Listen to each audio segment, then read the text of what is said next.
시는 덜어내고 또 덜어내어 마침내 꼭 필요한 말만 남기는 문학입니다. 그래서 시를 두고 가장 짧은 문학이지만 가장 긴 글이라고도 말하는데요. 아마 한 편의 시를 쓰면서 생략한 시어가 많다는 의미인 것 같습니다. 그렇게 바다처럼 드넓은 언어의 세계에서 고르고 고른 시인의 어휘들은 운율이 살아있고 아름답게만 느껴집니다.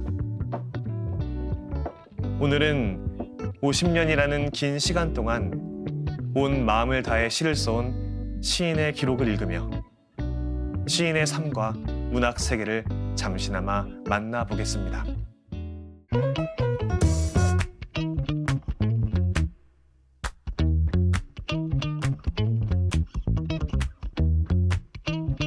이 시간에 함께 읽을 책은 해인의 바다입니다. 저자는 종신서원 이후 수도자로서 본격적인 삶을 시작하던 해 첫 시집까지 발간하며 시인으로서 첫 걸음을 떼었는데요. 이 책은 영혼의 일기라는 부제처럼 진솔한 목소리로 들려주는 수녀 시인의 인생 이야기입니다. 이 책을 쓴 이혜인 클라우디아 수녀님은 올리베타노 성 베네딕토 수녀회 소속 수도자입니다. 바다 곁에서 살며 자연을 닮은 언어로 시를 써왔고 50년 동안 한국 독자들에게 큰 사랑을 받은 시인이자 수도자로서 살아가고 있습니다.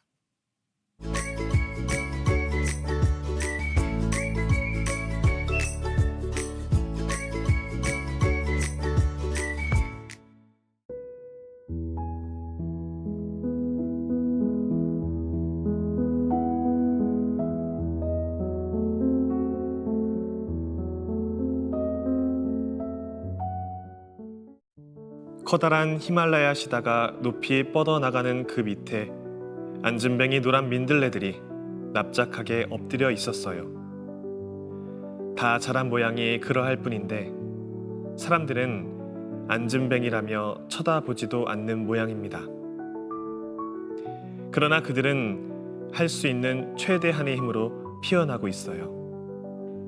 연약한 힘이지만 흔들림 없이 활짝 피어났다가 솜털처럼 하얀 씨를 바람에 날려 사랑을 보내서 생명을 갖게 합니다. 사랑하온 저의 주님, 저로 하여금 이 세상에서 당신 외엔 가진 것이 없는 아주 작은 민들레가 되게 해주십시오. 피었다가 피었다가 드디어는 하얗게 머리를 풀고 당신의 오심을 고대하는 행복한 민들레가 되고 싶습니다. 그리고 죽어서도 당신의 사랑 안에서 그 작은 민들레는 모든 꽃들과 함께 영원을 노래할 것입니다. 주님, 저는 민들레의 영토 안에서 끝없이 당신을 만나겠습니다.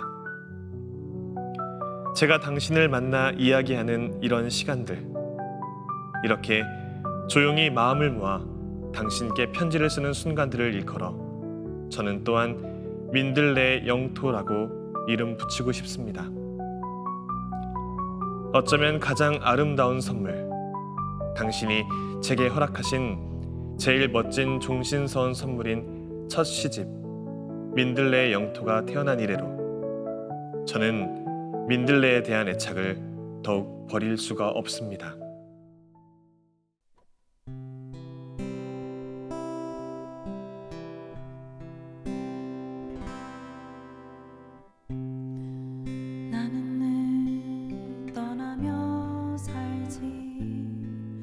굳이 이름을 불러주지 않아도 좋아. 바람이 날 데려가는 곳이라면 어디서 다 새롭게 태어날 수 있어. 하고 싶은 모든 말들 아껴둘 때마다 씨앗으로 연그는 소리 듣지. 너무 적게 피어있다고 있다고 불완전한 건 아냐. 내게도 고운 이름 있음을.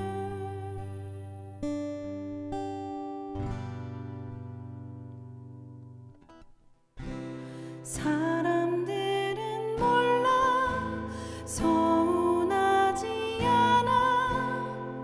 기다리는 법을 배웠지. 바람에게 기쁘게 살 뿐이야. 구름에 물든 삶이기에 잊혀지는 건 두렵지 않아.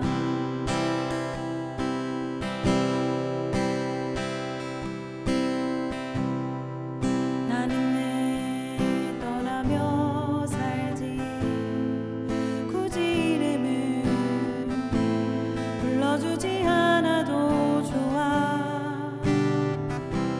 바람이 날 데려가는 곳이라면 어디서나 새롭게 태어날 수 있어.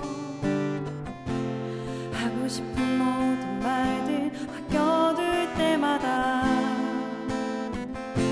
씨앗으로 연구는 소리 듣지. 너무 작게 피어있다고 불완전한 건 아냐. 내게도 고운 이름 있음을. 사람들은 몰라 서운하지 않아. 기다리는 법을 배웠지. 바람에게 기쁘게 살 뿐이야. 구름에 물든 삶이기에 잊혀지는 건 두렵지 않아. 사람들은 몰라 서운하지 않아. 노래하는 법을 배웠지. 바람에게 기쁘게 살 뿐이야. 구름에 물든 삶이기에 잊혀지는 건 두렵지 않아. 잊혀지는 건 두렵지 않아. 사람들은 몰라 서운하지 않아. 기다리는 법을 배웠지. 바람에게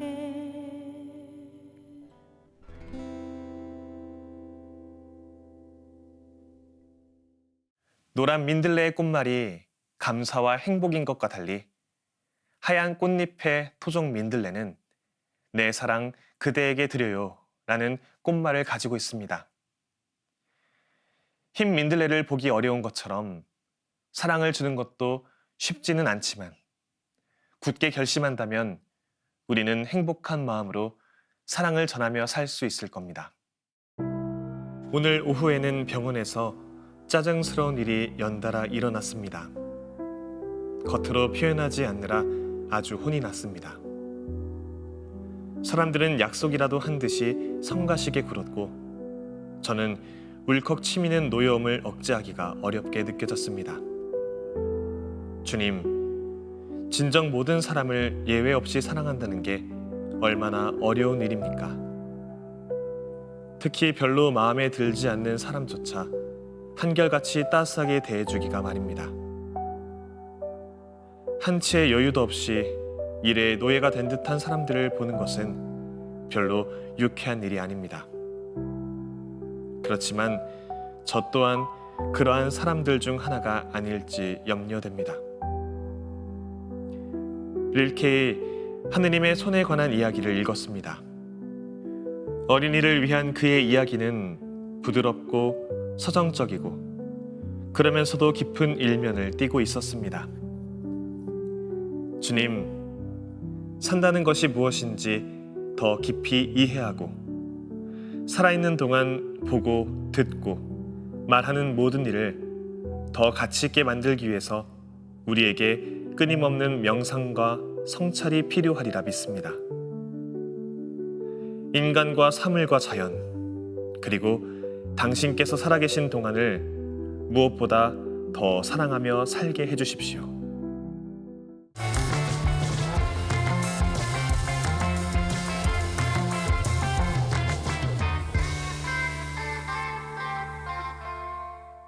삶에서 어떤 선택은 선택을 내리는 그 순간보다 선택 이후의 시간이 더 길게 남습니다.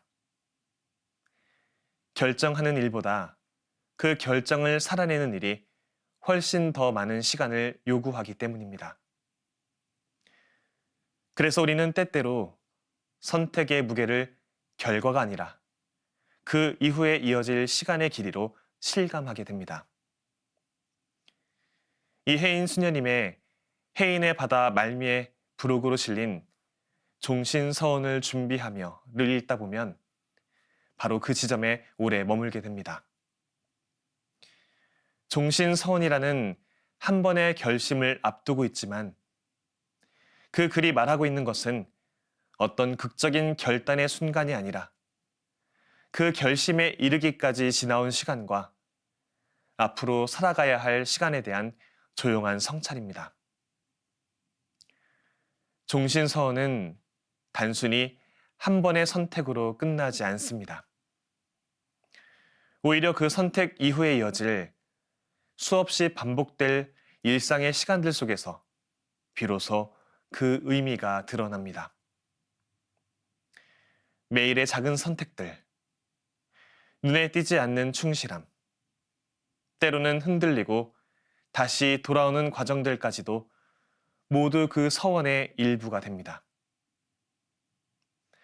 그래서 이 글은 서원을 앞둔 사람의 결의를 강조하기보다 그 결심을 살아내야 하는 시간의 깊이를 더 많이 바라보게 합니다. 생각해보면 우리의 삶에도 비슷한 장면들이 있습니다. 어떤 길을 선택하고 나서 우리는 종종 그 선택이 옳았는지를 확인하려 합니다. 처음에 마음이 얼마나 확고했는지, 그때의 결심이 얼마나 진지했는지를 떠올리며 스스로를 점검합니다. 하지만 시간이 조금 지나고 나면 그 질문은 자연스럽게 다른 방향으로 옮겨갑니다. 이 선택을 지금 어떻게 살아내고 있는지, 그 처음의 마음이 지금의 나에게 어떠한 모습으로 남아 있는지를 묻게 됩니다. 그래서 중요한 것은 선택의 순간이 아니라 그 이후의 시간일지도 모릅니다. 한 번의 결심보다 그 결심을 반복해서 새롭게 받아들이는 일. 처음의 다짐을 잊지 않는 것이 아니라 잊어버린 자리에서 다시 떠올리는 일처럼 말입니다. 종신서원을 준비하면은 바로 그 과정을 조용히 비추고 있습니다. 흔들리지 않는 결심을 이야기하기보다 흔들림 속에서도 다시 방향을 붙잡아야 하는 삶의 모습을 담담하게 보여줍니다. 그 안에서 서원은 완벽하게 지켜내야 할 약속이기보다 계속해서 살아내야 하는 관계처럼 다가옵니다. 어쩌면 우리의 신앙도 그와 닮았는지 모릅니다. 우리는 한 번의 결심으로 신앙을 시작하지만 그 신앙은 이후의 시간 속에서 계속해서 다시 선택되어야 합니다. 처음의 확신만으로 유지되는 것이 아니라 때로는 흐릿해지고 다시 또렷해지는 과정을 반복하면서 조금씩 자리를 잡아갑니다. 그래서 이 글을 읽고 나면 어떤 결심 앞에 서 있는 사람뿐 아니라 이미 그 길을 걷고 있는 사람에게도 하나의 질문이 남습니다. 나는 지금 내가 선택한 삶을 어떻게 살아내고 있는지를 묻습니다. 그리고 그 질문은 우리를 다시 현재로 돌아오게 합니다. 지금 이 순간의 작은 선택들, 눈에 띄지 않는 충실함, 그리고 다시 방향을 붙잡는 마음으로 말입니다. 그렇게 수녀님이 기록한 종신서원은 특별한 사람들만의 이야기가 아닌 각자의 삶 안에서 이미 시작되고 있는 또 하나의 여정으로 밀려오게 됩니다. 주님, 제 생애에 하는 놀라운 순간이 기적적으로 와줄 것을 아무리 바라도 이는 분명히 무리겠지요. 분명 그렇지요. 평범하게 꾸려가는 매일의 순간 속에서 늘 소박한 진리를 발견하며 기쁘게 살아가고 싶습니다. 몇몇 형제들과 함께 기도회에 다녀와서 뜨겁게 닦아낸 마음으로 당신을 마주합니다. 그들은 저를 대신해 많은 말을 해주었고 기쁨에 상기된 얼굴로 계속 노래를 부르기도 하고 또 침묵하기도 했습니다. 당신과 하나가 되고 당신 사랑의 현존을 체험하는 것 외에 더 좋은 일이 어디에 있습니까? 더 아름다운 일이 어디에 있습니까? 어제 복자들 묘지에 다녀온 이후에는 그분들의 모습이 계속 어른거리고 깊은 목소리가 들려옵니다. 우리들이 하나임을 얼마나 강하게 느끼는지요. 단 몇 통의 편지를 쓰면서도 성호를 긋고 열심히 기도하는 마음으로 쓰게 됩니다.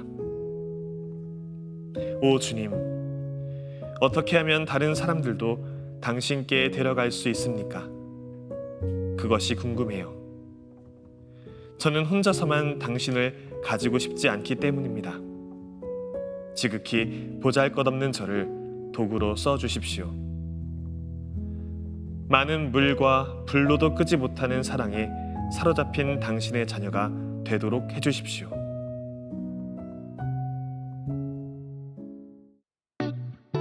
글을 쓰는 것은 자신을 돌아보는 일이기도 합니다. 이혜인 수녀님의 진솔한 글처럼 우리도 조금 서툴더라도 하느님 체험과 일상을 조금씩 남기는 것도 좋을 것 같습니다. 그렇게 흩어져 있던 생각과 감정을 문장 속에 모으고 정리할 때 우리도 우리만의 바다를 갖게 될 테니까요. 저는 다음 시간에 새로운 책으로 돌아오겠습니다. 평범한 일상 속에서 지혜를 발견하는 시간, 책. 지금까지 함께 해주신 여러분, 감사합니다.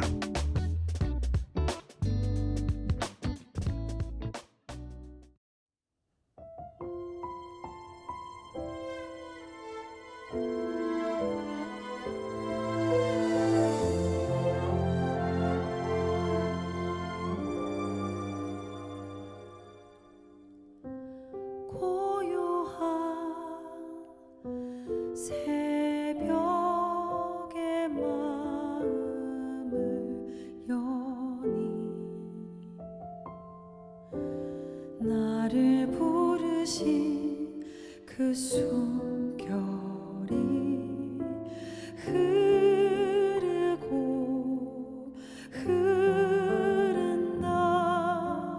내 하루의 빛도 기쁨의 날도 그분 안에서 다시 피어난다. 작은 떨림 속에 기울인다. 예수 성심에서 흐르는 물과 피를 흠모하는 자여, 그 사랑에 잠겨 흘러가기를 원하는 자여, 어둠 속에도 잿빛 속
그